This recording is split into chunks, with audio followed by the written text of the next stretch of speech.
You have opinions on all things politics, Trudeau, all the I just swore. I just said the word Trudeau. I'm sorry, Patrick. But anyways, where do you stand on Tiff Macklem's my question? In all honesty, I think Tiff Macklem should have been fired. Wonderful. Okay. I leave it at that. What else I got to say? I don't think Tiff is doing a good job as the governor of the Bank of Canada.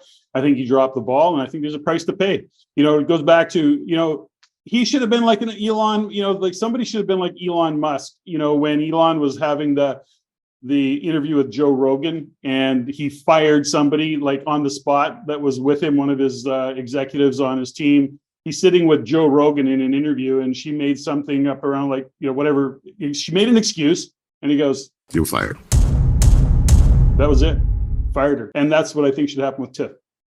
So that's my opinion. So, you know what? I love it though, because I do. So let's talk about this, because we have a lot to talk about with regards to this end of the year speech. But I like where you're going with this message, which is, there should be some accountability is the point, right? If you and I do a terrible job, several things happen. Number one, we either get fired. Number two, we lose clients. Number three, we lose money. Number four, we lose our business. Number five, we lose employees. Like there's a host of accountabilities that as business owners, as real estate investors, we're constantly dealing with.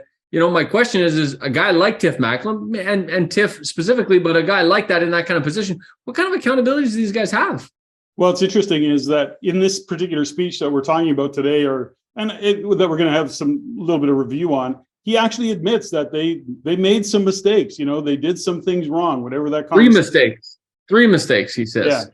And so at the end of those three mistakes, and he should have either said, and because of those mistakes, I'm going to step down as the governor of the Bank of Canada, or Freeland, who is his boss, really, although she's not supposed to be. That's a different conversation. Should have walked in the door and said, "You're fired."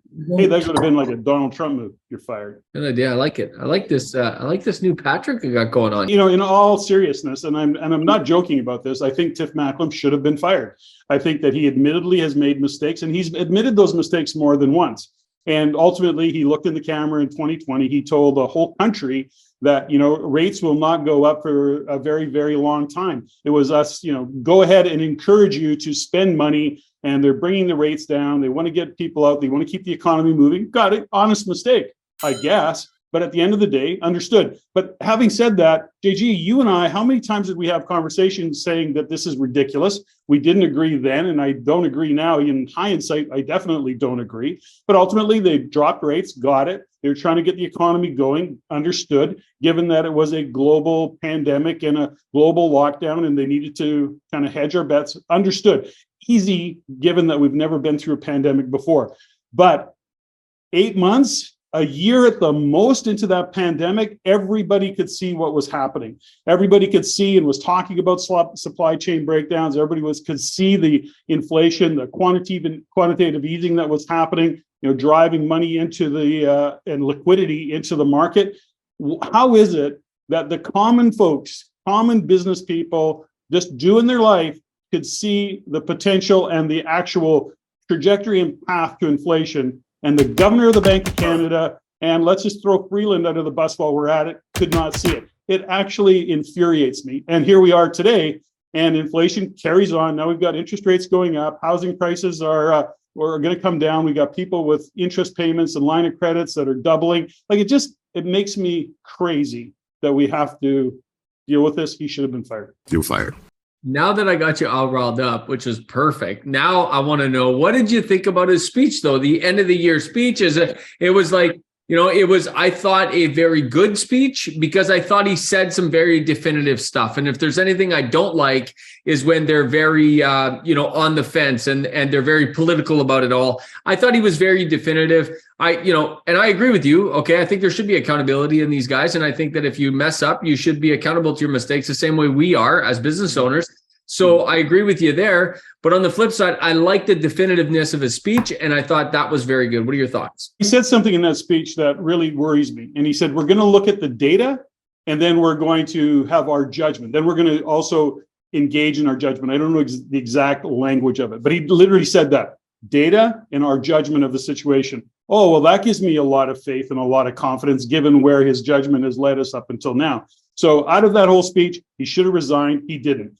It's great that he was all humble and he made the mistakes he made, or he admitted to the mistakes he made, got it. But he's talking about the data going forward. Here's my concern, is that he needs to stop raising rates now. I mean, done as of December, last rate, and just sit back and pay attention to what's going on, what's percolating under the surface, because we know that there's a lot of things that an increase in interest rates won't change, not the least of which is a breakdown in supply, not the least of which is a change in the oil price. Two big ones, as an example.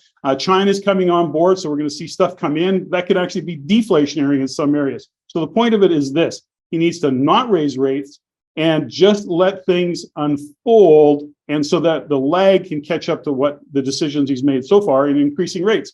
And I think at the end of the day, JG, we're going to see the economy slow down. I'm still not convinced we're going to go into a full-on, what we would call a traditional kind of recession, but he needs to just sit and let things unfold.